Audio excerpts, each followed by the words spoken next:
ജിയ വ്ലോഗ്സിലേക്ക് എല്ലാവർക്കും സ്വാഗതം. ഞാൻ ഇന്ന് ചെയ്യാൻ പോകുന്നത് ഗോതമ്പിൻ്റെ പുട്ടാണ്. എങ്ങനെ ഗോതമ്പിൻ്റെ പുട്ട് നല്ല സോഫ്റ്റ് ആയിട്ട് ചെയ്യാമെന്നുള്ളതാണ്. അതിനായിട്ട് ആദ്യം തന്നെ നമ്മൾ ഗോതമ്പ് പൊടി പ്ലേറ്റിലേക്ക് ഇട്ട് കൊടുക്കണം. നമ്മൾ സാധാരണ എങ്ങനെയാണോ പുട്ടിനെ നനയ്ക്കുന്നത് അതുപോലെ തന്നെ ഇത് ഞാൻ ഉപ്പ് കലർത്തി വെച്ചിരിക്കുന്ന പച്ചവെള്ളമാണ്.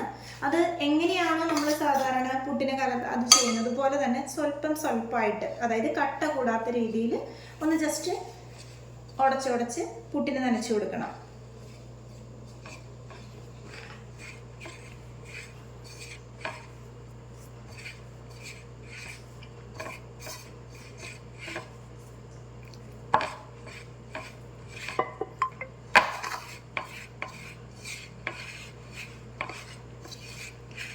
ഇങ്ങനെ നനച്ചു കൊടുത്ത പുട്ടിൻ്റെ പൊടി നമുക്ക് ഈ ജാറിലേക്ക് ഇട്ട് കൊടുക്കാം.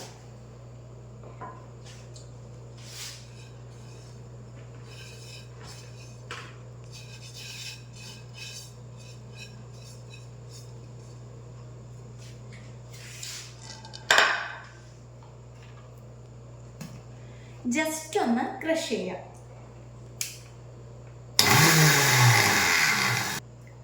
ജസ്റ്റ് ക്രഷ് ചെയ്ത ജാറിലെ പുട്ടുപൊടി നമുക്ക് ആദ്യത്തെ പാത്രത്തിലേക്ക് ഇട്ട് കൊടുക്കാം.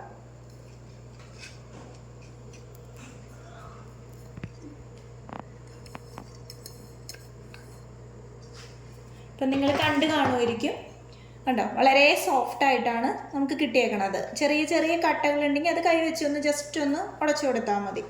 അതിനുശേഷം അതിലേക്ക് ഞാൻ കുറച്ച് തേങ്ങ ചിരണ്ടിയത്, സാധാരണ നമ്മൾ പുട്ടുണ്ടാക്കണ പോലെ തന്നെ തേങ്ങ ചിരണ്ടിയതിട്ട് പതുക്കെ ഒന്ന് മിക്സ് ചെയ്ത് കൊടുക്കണം. അതായത് കട്ട കൂടാത്ത രീതിയിൽ പതുക്കെ. എന്നിട്ട് ഇത് നമ്മൾ ഇങ്ങനെ ചിരട്ടപ്പുട്ടിൻ്റെ പാത്രമാണ്. വേണമെങ്കിൽ ആവശ്യമുള്ളവർക്ക് വീണ്ടും കുറച്ച് തേങ്ങ ആദ്യം ഇട്ട് കൊടുക്കാം. എന്നിട്ട് ഈ പുട്ടുപൊടി ഇതിലേക്ക് നിറയ്ക്കാം.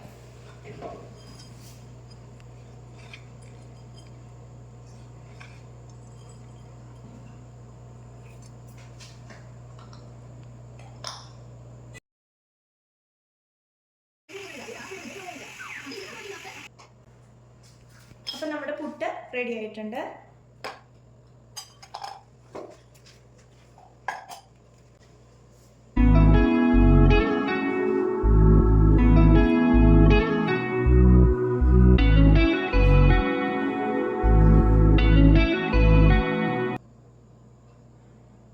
അപ്പം നമ്മുടെ സോഫ്റ്റായ പുട്ട് റെഡി ആയിട്ടുണ്ട്.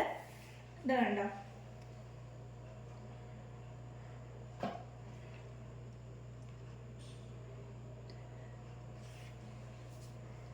അപ്പോൾ എൻ്റെ വീഡിയോ എല്ലാവർക്കും ഇഷ്ടമായെന്ന് വിചാരിക്കുന്നു. ഫേസ്ബുക്കിലും യൂട്യൂബിലും ഫോളോ ചെയ്യാനും കമൻറ്റ് ചെയ്യാനും ലൈക്ക് ചെയ്യാനും മറക്കല്ലേ. Okay, thank you.